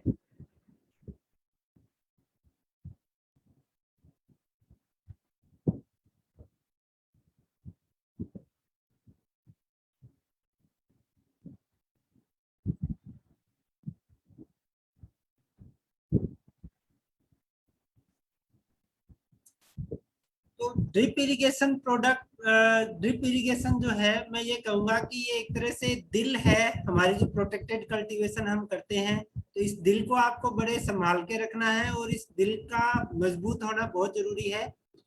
बेसिकली मैं थोड़ा सा, हालांकि मेरी हर प्रेजेंटेशन में मैं दिखाता हूँ कि एक आइडियल जो सोयल कंडीशन है वो क्या होनी चाहिए कि हमारी मिट्टी के अंदर 25% हवा, 25% पानी होना बहुत जरूरी है। 25% आधा हिस्सा एक तरह से मिट्टी का, और बाकी जो आधा हिस्सा है उसमें से 5% कार्बनिक पदार्थ और 45% जो मिनरल मैटर है वो होने चाहिए। अब ये जो न्यूट्रिएंट अपटेक होता है, जैसे मैंने कहा ये दिल है, न्यूट्रिएंट अपटेक हमारा जो है वो हाईली डिपेंडेंट करता है कि हमारी मिट्टी के अंदर नमी कितनी है और हमारी मिट्टी का टेम्परेचर कितना है। स्पेशली मैं अगर कैप्सिकम की बात करूं, क्योंकि कैप्सिकम हम सर्दियों में लेने वाले हैं, अभी कैप्सिकम की सोइंग होगी और सर्दियों के अंदर इसका जो दिसंबर, जनवरी, फरवरी तक का जो टाइम रहता है ये मोस्ट क्रिटिकल टाइम है। इस समय पे हमको हवा और पानी का जो अनुपात है मिट्टी के अंदर उसको बना के रखना बहुत जरूरी है।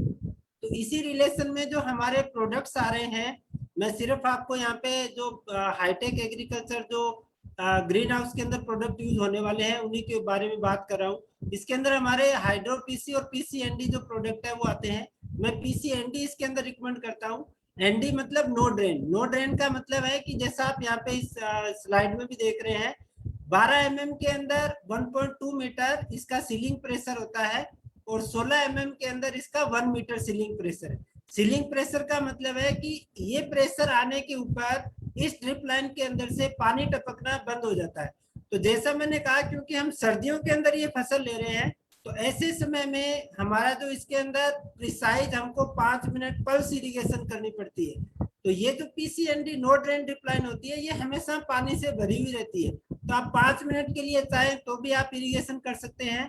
ये इसका सबसे बड़ा एनडी का बेनिफिट है। दूसरा बेनिफिट ये है कि जब हम मोटर को बंद करते हैं तो क्योंकि ये 1 मीटर प्रेशर के ऊपर सारे ड्रिपर बंद हो जाएंगे, तो जो लेटरल के अंदर पानी होता है, अगर आपकी नॉर्मल ड्रिप लाइन या पीसी ड्रिप लाइन होती है तो उसके अंदर क्या होता है कि वो जो पानी जहाँ पे आपकी बेड के अंदर स्लोप है वहां पे सारा पानी जाके इकट्ठा हो जाता है। तो उससे हमको दो नुकसान होते हैं। एक सबसे बड़ा नुकसान तो ये, क्योंकि सर्दियों का मौसम आगे आने वाला है, आगे रहेगा, तो उस समय पे वहां पे ज्यादा नमी के कारण जो मॉइस्चर बैलेंस है आपका वो बिगड़ जाएगा, जहाँ पे आपकी बेड का लो लेवल रहेगा, और उसके कारण वहां पे जो फंगस है, न्यूट्रिएंट अपटेक है, सोइल का टेम्परेचर है, वो सारे के सारे प्रभावित होंगे। तो एनडी प्रोडक्ट मैं कहूंगा सबसे बेस्ट प्रोडक्ट है पूरे इंडिया में। मोस्टली जो आप ग्रीन हाउस ग्रोवर्स है वो इसको यूज भी कर रहे हैं। आप में से भी कोई यूज करना चाहता है तो लास्ट में मैं मेरा नंबर शेयर करूंगा। आप सभी का बहुत बहुत स्वागत है। सबसे बेस्ट प्रोडक्ट है मैं कहूंगा इस समय पे इकोनॉमिक रेंज के अंदर। इसके अलावा फिर आप D5000 हमने इंडिया में लॉन्च किया है। इन दोनों के अंदर डिफरेंस ये कि ये राउंड ड्रिपर में है जो हाइड्रो पीसीएनडी है, और ये जो हमारा D5000 प्रोडक्ट है ये हमारा फ्लैट ड्रिपर के अंदर है। इसके अंदर हमारे पास में फ्लो रेट काफी कम से अवेलेबल है। 650 ml से लेके 3.5 लीटर पर आवर तक के हमारे पास में फ्लो रेट है। जितना कम फ्लो रेट रहता है हमारी हाईटेक एग्रीकल्चर के लिए उतना ही ज्यादा अच्छा रहता है। दूसरा, इसके अंदर हमारे पास में दो ऑप्शन है। इसमें एक एंटी साइफन यानी इसमें स्लोट लगा हुआ आता है, जैसा आप इस ड्रिपर में देख रहे हैं, इसमें लंबा रहता है जो इसका ओपनिंग रहती है, और राउंड होल के अंदर भी ये अवेलेबल है। दोनों ऑप्शन में ये अवेलेबल है हमारे पास में। और इसकी जो ड्रिपर टू ड्रिपर स्पेसिंग है वो 15 सेंटीमीटर से लेके आगे तक की जितनी भी आप लेना चाहें 30, 40, 50 वो हमारे पास में अवेलेबल है। इसके अलावा हमारे पास में व्हाइट ड्रिप लाइन भी अवेलेबल है पीसीएनडी के अंदर। इसका कलर व्हाइट है, क्योंकि हम जैसे आप अभी ये जो इस फोटोग्राफ्स में देख रहे हैं, हम जरबेरा है, कार्नेशन है, ऐसी जो हम हाई वैल्यू क्रॉप लेते हैं फ्लावर्स की, या आप कैप्सिकम भी लेते हैं, तो वहां पे जब पानी का जो टेम्परेचर, अगर क्योंकि जब वो पानी से भरी हुई रहती है या ब्लैक कलर होने के कारण वो जो गर्मी को अवशोषित करती है, उसके कारण उसके अंदर जो पानी है वो गर्म हो जाता है। ऐसी अवस्था के अंदर जो 6 से 7 डिग्री का इसमें डिफरेंस रहता है पानी का, तो वो हमारी जो कच्चे छोटे पौधे की जो बच्चा होता है, एक तरह से हमारा पौधा, उसकी जो जड़ें हैं उसको नुकसान कर सकता है गर्म पानी। तो इसलिए हमने ये इंडिया के अंदर व्हाइट ड्रिप लाइन भी लॉन्च की हुई है। इसमें प्लेन लेटरल भी हमारे पास में अवेलेबल है, जो कि फोगर्स के अंदर हम यूज कर सकते हैं, या जो आप छत के ऊपर स्प्रिंकलर लगाते हैं पॉली हाउस, उसके अंदर आप इसको यूज कर सकते हैं।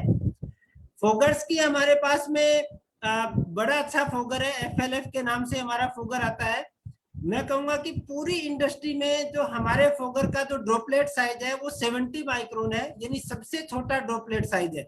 सबसे छोटा ड्रॉपलेट साइज होने का सबसे बड़ा बेनिफिट क्या होता है कि ये जल्दी से जो हवा के अंदर घुल जाती है, जो पानी की बूंदे हैं, और जल्दी से जो हमारा पोली हाउस का अंदर का जो एनवायरनमेंट है, माइक्रो क्लाइमेट है, उसको जल्दी से ये ठंडा कर देते हैं।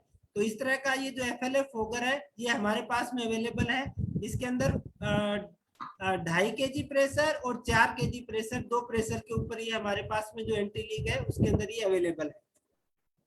इसके अलावा क्योंकि हमको छत को ठंडा करना है या आप फूलों की खेती करते हैं, जैसे गुलाब की खेती करते हैं, तो उसके लिए हमारे पास में जो टोर्नाडो मिस्टर है वो भी हमारे पास में अवेलेबल है। इसके अंदर अलग अलग जो है आप देख रहे हैं कि गुलाब की खेती में भी आप इसको यूज कर सकते हैं। इसके अलावा अगर आपको पौध नर्सरी तैयार करनी है तो उसमें भी आप इसको यूज कर सकते हैं। और पोली हाउस के छत के ऊपर भी इसको जनरली लगाते हैं, जो छत को ठंडा करने के लिए वो ये वाला प्रोडक्ट लगाते हैं जो माइक्रो स्प्रिंकलर है, क्योंकि गर्मी के अंदर, और मैं कहूंगा राजस्थान में हमारे इसका इस समय पे बेस्ट यूज हो रहा है जो माइक्रो स्प्रिंकलर है। दो फायदे होते हैं, एक तो जो सीट है वो इससे ठंडी रहती है, दूसरा जो सीट के ऊपर धूल मिट्टी जमती है जो हमारी सनलाइट को रोकती है, वो सनलाइट इससे नहीं रुकती है। तो माइक्रो स्प्रिंकलर भी हमारे पास में अवेलेबल है। इसके अलावा जो मैंने मन्ना इरिगेशन का आपको जिक्र किया था कि इसमें हमको कितना पानी देना है, इस ऐप के द्वारा हम बताते हैं स्मार्ट इरिगेशन। ये स्मार्ट इरिगेशन का जैसे अभी आगे आगे हाईटेक जो टाइम आ रहा है, मैं कहूंगा कि इसके अंदर हमको इस ऐसी स्मार्ट इरिगेशन की बहुत ज्यादा जरूरत है। कितना पानी देना है, एक ये बड़ा क्लासिकल क्वेश्चन होता है कि हम कब पानी दें हमारी फसल को और कितना पानी दें। ये दो क्वेश्चन हमारे दिमाग में सबसे ज्यादा जो है वो प्रभावित करते हैं, और इसका जो आंसर है वो हर कोई नहीं दे पाता है, क्योंकि हर एक की मिट्टी अलग होती है, हर एक की क्रॉप की स्टेज अलग होती है। तो ये जो चिंता है ये आप मन्ना इरिगेशन पे छोड़ दीजिए, क्योंकि मन्ना इरिगेशन में हम यही बताते हैं कि आपकी फसल को कितना पानी देना है।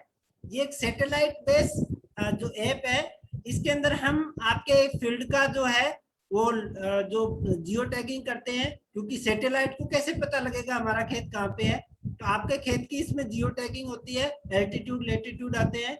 इसके बाद में आपने जो फसल लगाई है उसका हम डाटा लेते हैं कि उसमें फ्लावरिंग कब हुई और लगभग उसकी हार्वेस्टिंग कब होगी। तो इस तरह का जो डाटा है ये इसमें लिया जाता है। फिर आपने जो ड्रिप सिस्टम लगाया है या आपका मिनी स्प्रिंकलर लगा हुआ है तो वो किस तरह का लगा हुआ है वो उसके अंदर हम डाटा लेते हैं, और जो हमारा मास्टर सॉफ्टवेयर है उसके अंदर हम इसको अपडेट कर देते हैं। और इसके अंदर जो आप सैटेलाइट देख रहे हैं ये 3 बाय 3 मीटर पे आपके फार्म की जो है फोटोग्राफ्स लेता है, आपकी क्रॉप की जो कंडीशन कैसी है, ग्रोथ कैसी है, उसका डाटा लेता है, और उस डाटा के बेस पे ये हमारे को प्रिडिक्शन करते हैं डेली बेस पे कि आज आपको इतना पानी देना है। और इसमें सबसे अच्छी चीज मैं कहूंगा कि अभी आपको व्हाट्सएप पे अपडेट आते हैं। आप चाहें तो SMS पे अपडेट ले सकते हैं, आप चाहें तो व्हाट्सएप पे अपडेट ले सकते हैं, और उस अपडेट के अंदर आपको नेक्स्ट डे कितना पानी देना है ये आपको इस ऐप के द्वारा बताया जाता है। और इस ऐप की सबसे बड़ी खूबसूरती है कि इसमें कोई भी इंस्टॉलेशन नहीं है, कोई इसका मेंटेनेंस नहीं है, कोई आपके खेत में हार्डवेयर नहीं है, कोई सेंसर नहीं लगा हुआ है, सब सेंसर एकदम आपके ऊपर है, सब सैटेलाइट के अंदर बैठे हैं, और वहां से आपको जो है वो पूरी इसकी संपूर्ण जानकारी मिलती है। इसमें आपको 7 दिन पीछे का और 7 दिन आगे का मौसम, आपके लोकल वेदर कंडीशन कैसा रहने वाला है उसकी भी जानकारी मिलती है। तो मैं कहूंगा कि आप अगर ये फसलें लगाते हैं जो यहाँ पे मैंने लिस्ट दिखाई है, ओपन फील्ड के लिए है ये basically, poly house net house क्योंकि वो कवर्ड रहता है तो वहां पे ये सैटेलाइट अंदर झांक नहीं पाएगा, देख नहीं पाएगा। मे भी फ्यूचर के अंदर ऐसी टेक्नोलॉजी आ जाए हमारे पास में, लेकिन अभी ओपन फील्ड के लिए और लगभग ये जो आप स्क्रीन पे फसलें देख रहे हैं इनके अंदर हम ये सर्विस दे रहे हैं। सिंगल क्रॉप एरिया आपका कम से कम 1 हेक्टेयर होना चाहिए इसमें, ये हमारा थोड़ा सा इसका एक बाउंडेशन है। बड़ा आपका चाहे कितना भी 100 हेक्टेयर 200 हेक्टेयर कितना भी चाहे बड़ा खेत हो, तो मैं कहूंगा कि आप इसका एक स्क्रीनशॉट ले लें। और अगर आप ये फसलें लगाते हैं और आप मन्ना इरिगेशन में इंटरेस्टेड हैं तो आप मेरे को व्हाट्सएप जरूर कीजिएगा, मैं लास्ट में मेरा व्हाट्सएप नंबर आपके साथ में शेयर करूंगा। और ये कुछ हमारे इंस्टॉलेशंस हैं, आप देख रहे हैं यहाँ पे जो वाइड ड्रिप लाइन है इसका बड़ा बेस्ट यूज जो है हमारे किसान भाई हैं आप जो है वो ले रहे हैं। ये जो मिर्च है इसके अंदर जो पीसीएनडी प्रोडक्ट हमारा है ये लगा हुआ है, और काफी नॉर्थ इंडिया के अंदर तो मैं कहूंगा कि ऑलमोस्ट सभी किसान भाई जो है हमारा पीसीएनडी प्रोडक्ट यूज कर रहे हैं, और सभी का फीडबैक बड़ा अच्छा है। तो थैंक यू सो मच। ये मेरा प्रोडक्ट के बारे में है। आपको प्रोडक्ट के बारे में, हमारे कंपनी के किसी भी प्रोडक्ट के बारे में आपको जानकारी चाहिए, आपका मोस्ट वेलकम। आप मेरे से कभी भी इस नंबर पे संपर्क कर सकते हैं। ये मेरा स्क्रीन पे आपको नंबर दिखाई दे रहा है। और ओवर टू दीपक जी। अभी आगे जो भी क्वेश्चन आंसर आए हुए हैं उनके लिए हम रेडी हैं आपके। Thank you Verma sir, thank you so much. अभी क्वेश्चन आंसर्स जो थे वो सत्येंद्र सर ने ऑलरेडी आंसर कर दिए हैं, यादव सर ने सारे वहां पे टाइप करे हैं आंसर्स। तो अगर आप में से किसी और को कुछ भी प्रश्न पूछना है तो आप रेज हैंड पर भी क्लिक कर सकते हैं, उससे आप अपना प्रश्न जो है वो सीधे पूछ पाएंगे सर से, डॉक्टर यादव से भी और वर्मा जी से भी।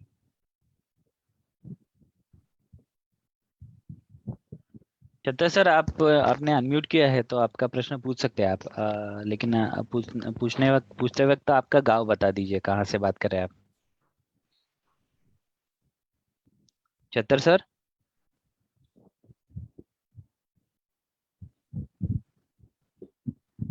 अनम्यूट किया है उन्होंने।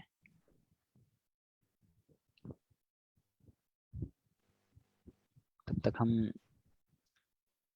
आज के जो हमारे मार्गदर्शक है उनका नंबर शेयर करते हैं।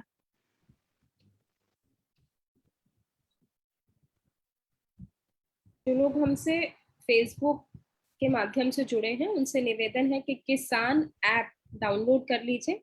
इससे आप अपने प्रश्न, अपनी शंकाएं सब दूर कर सकते हैं, आप सीधे संवाद कर सकते हैं विशेषज्ञों से।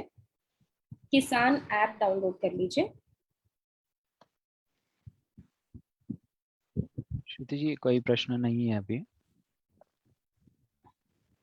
जी, तो हम आज का कार्यक्रम समाप्त करते हैं। थैंक यू, बहुत बहुत धन्यवाद आप सबका हमसे जुड़ने के लिए। अगला कार्यक्रम की जो डिटेल्स हैं वो भी यहाँ पे दी जाएंगी। अगला कार्यक्रम 2 अगस्त को रहेगा।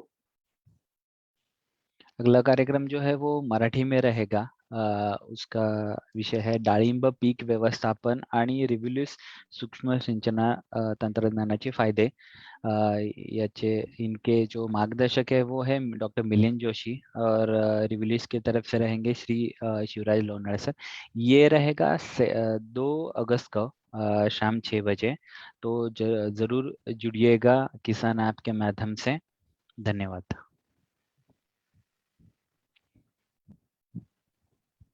एक प्रश्न है यहाँ पे, हम वो ले सकते हैं वर्मा साहब। जी जी जी, बिल्कुल ले यस। सकते हैं। एक जय साहब है, उन्होंने प्रश्न पूछा है कि सर गोभी की खेती कर रखी है, खत्म हो रही है, तो इससे कुछ मुझे लगता है देखिए, ये। कैसे खत्म हो रही है, क्यों हो रही है, कोई कीड़ा है या बीमारी है। जैसे मैंने हमारा जो नंबर आपको व्हाट्सएप शेयर किया है उसके ऊपर वो कुछ फोटोग्राफ्स डालें तो पता लगे ना, क्योंकि खत्म होने के बहुत सारे कारण हैं। वो रीजन स्पेसिफाई करें, कितने दिन उसको लगाए हुए हो गए, और अभी किस स्टेज में है, कीड़ा है या बीमारी है, ऊपर पत्तों पे है या जड़ में है, क्राउन पार्ट में है, कहाँ पे है। तो वो अगर पूरा डिटेल हमको देते हैं तो हम उसको थोड़ा बड़ा अच्छे से उसका समाधान उनको बता पाए। यस, धन्यवाद सर। हम ये एंड करें फिर। और कोई क्वेश्चन? क्वेश्चन नहीं है सर कोई, क्योंकि जो आए थे क्वेश्चन उनको। हाँ, एक यस यस। क्वेश्चन और आया है जस्ट अभी। सर कलर कैप्सिकम में वाइट, वर्मा जी आप जरा प्रश्न एक बार पढ़ सकते हैं क्या प्लीज? सर कलर कैप्सिकम में के अंदर 2 तरह की माइट आती है। माइट रेड कैसे माइट आती है, कंट्रोल करें? दूसरा जो आप व्हाइट माइट करते हो वो माइट ही है, मतलब लाइट येलो कलर की होती है। तो आप वर्टीमैक्स से उसको बहुत अच्छे से कंट्रोल कर सकते हैं। तो वर्टीमैक्स जो है वो उसको अच्छे से कंट्रोल कर सकती है, विदाउट, सिंजेंटा कंपनी की है, और एक अडामा भी देती है वर्टीमैक्स में सेम साल्ट।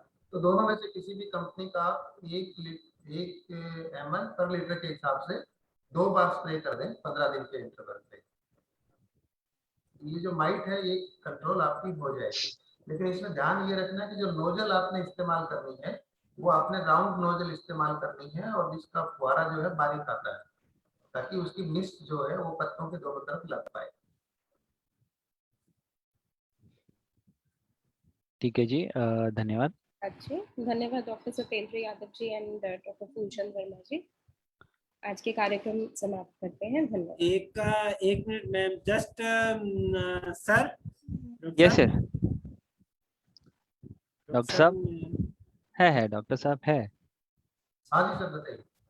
सर मैं क्योंकि क्वेश्चन आज कम आए, मे भी शायद किसान भाइयों का ज्यादा अनुभव नहीं है या क्या है, मैं थोड़ा सा किसान भाइयों की तरफ से पूछना चाहूंगा कि आप क्या सजेस्ट करेंगे बेस्ट, क्योंकि कैप्सिकम एक बड़ी मोस्ट इम्पोर्टेंट क्रॉप है, तो ऐसे कुछ 2-3 टिप्स आप बताइए सर कि जो मोस्ट जिनका किसान भाई हमारे भी आगे आने वाले समय में ध्यान रखें, कुछ 2-3 टिप्स ऐसे स्पेशल टिप्स है। पहले जो आपने कैप्सिकम में ध्यान देना है वो प्लांटिंग मटेरियल का देना है। मेरा ऐसा मानना है कि जो 60% पैदावार है वो आपके प्लांटिंग मटेरियल की गुणवत्ता पे डिपेंड करता है। आप समझ लीजिए कि बीज का चुनाव अच्छे से हो गया और पौध अच्छे से आपको मिल गई, तो 60% आपकी जो पैदावार है वो इंश्योर हो गई एक तरीके से। जैसे आपने अच्छी कंपनी का, राइजवान का, एंजा जेडेन का, सिंजेंटा का, ननम्स का अच्छा कैप्सिकम आपने चूज कर लिया अपने हिसाब से और उसकी सीडलिंग अच्छी गुणवत्ता की बना ली, तो आप सोच लीजिए कि आपने 60% तक कैप्सिकम का उत्पादन कर लिया। दूसरा मैंने आपको बताया था कि जो इरिगेशन और ड्रिप फर्टिगेशन का है वो भी इक्वल इम्पोर्टेंट है, दूसरा पैरामीटर ये है। बाकी कैप्सिकम में ऐसे कोई दिक्कत नहीं आती, तो आप ये 2 बातों का विशेष ध्यान रखें, इरिगेशन और फर्टिगेशन का और प्लांटिंग मटेरियल के चुनाव का। तो ये 2 चीजों को आप विशेष तौर पे लेके चलिए, कैप्सिकम का उत्पादन आपका लगभग अच्छा आ जाता है। अगर ये दोनों चीजें अच्छी हो गई तो जो आप 5 किलो या 6 किलो प्रति प्लांट मान के चल रहे हैं उसमें 70% आपको ए ग्रेड की मिल जाएगी, और अगर आपने दोनों गड़बड़ कर दी तो 70% आपको बी ग्रेड की मिलेगी और जो 30% है वो आपको ए ग्रेड की मिलेगी। बस यही एक फर्क है, पैदावार लगभग उतनी ही आ जाती है, लेकिन कैप्सिकम का शेप, साइज और उसकी गुणवत्ता पे फर्क पड़ जाता है। आप अगर बाजार में देखेंगे कैप्सिकम का पीस अगर अच्छे सुंदर लोब है और साइज भी अच्छा है तो आप प्राइस ज्यादा देंगे। उसके अगेंस्ट में अगर उसमें रिंकल्स पड़ गए और टेढ़ा मेढ़ा है तो वो फिर प्रोसेस इंडस्ट्री के लिए तो ठीक है, लेकिन उसको हम एस्थेटिक वैल्यू से उसकी वैल्यू गिर जाती है। हालांकि उसकी न्यूट्रिशनल पे कोई फर्क नहीं पड़ने वाला प्रॉपर्टी पे, पर देखने में जो इसकी एस्थेटिक वैल्यू वो फर्क पड़ जाती है। तो वो आप ध्यान रखें कि अगर हमें ए ग्रेड का उत्पादन ज्यादा लेना है तो हमें उच्च गुणवत्ता की पौध का और फर्टिगेशन का और इरिगेशन का ध्यान रखना पड़ेगा।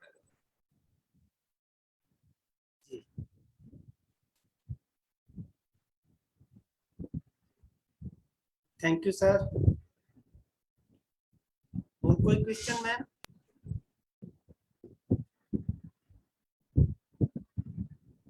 एक प्रश्न आया है Q&A में वापस। ठीक है, हम जैसे खत्म कर रहे हैं तो वापस प्रश्न आ रहे हैं यहाँ पे। सर एक प्रश्न है, पॉली हाउस लगवाना चाह रहा हूँ तो आप कुछ सजेस्ट कर सकते हैं? एक्चुअली ये बहुत जनरल क्वेश्चन है। तो जो पॉली हाउस लगाना ना ये बेसिकली इंजीनियरिंग का काम है, और मैं तो ये सजेस्ट करता हूँ फूल सिंह जी को भी, फूलचंद को भी, आप एक सेशन रखें कि ग्रीन हाउस लगाने से पहले आपको किन किन बातों का ध्यान रखना चाहिए, क्योंकि इसमें सारा कुछ इंजीनियरिंग बेस्ड है। अगर आप पॉली हाउस लगाना चाहते हैं तो सबसे पहले मैं ये सजेस्ट करूंगा कि आप कहाँ पे लगाना चाह रहे हैं। वो जो पीस ऑफ लैंड है आपका उसमें आप ये ध्यान रखें कि वो निचाई पे ना हो, और वहां से कनेक्टिविटी, जहाँ प्रोजेक्ट लगाना चाह रहे हैं वहाँ कनेक्टिविटी कैसी है। आप बिल्कुल जंगल में लगा के बैठ गए, वहाँ लेबर की अवेलेबिलिटी नहीं है, तो आपको हर तरह की बात का ध्यान रखना पड़ेगा। फिर आपको ये भी ध्यान रखना पड़ेगा कि मेरा बजट कितना है, मुझे किस तरह का ग्रीन हाउस लगाना है, लो कॉस्ट लगाना है, मीडियम कॉस्ट लगाना है, हाई कॉस्ट लगाना है। तो ग्रीन हाउस कंस्ट्रक्शन के ऊपर भी एक बात की जाए श्रुति मैडम तो ज्यादा अच्छा रहेगा। हम लोग एक सेशन रख सकते हैं आधे घंटे का कंस्ट्रक्शन ऑफ ग्रीन हाउस के ऊपर। उसमें हम लोग क्या कर सकते हैं, बेसिक फंडामेंटल्स ले लेंगे कि उसका फाउंडेशन जो है वो ठीक होना चाहिए, उसका ओरिएंटेशन है वो नॉर्थ साउथ रखें या ईस्ट वेस्ट रखें, तो इन सब चीजों को रखेंगे तो मुझे नहीं लगता कि मैं एक लाइन में डिफाइन कर पाऊंगा कि किस बिल्कुल, तरह से हाँ रिजल्ट जी। लगाया जाना चाहिए।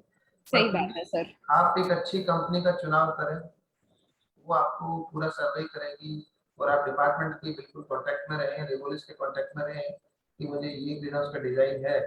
तो आप अपना पूरा बता दें कि मेरा लोकेशन कहाँ है, लैटिट्यूड लॉन्गिट्यूड कितना है, मेरा विंड वेलोसिटी कितनी आती है, और मेरा सॉइल टाइप क्या है, क्योंकि सॉइल अगर लाइट है तो हमें जो फाउंडेशन है थोड़ा डीप करना पड़ेगा, बड़ा नहीं करना पड़ेगा।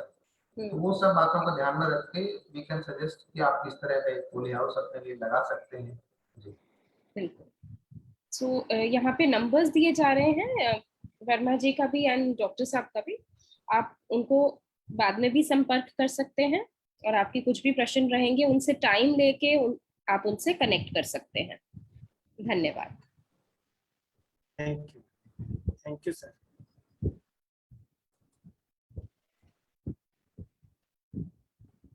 चलिए sir, thank you Rivulis team, thank you doctor साहब। जी, थैंक यू, बाय बाय।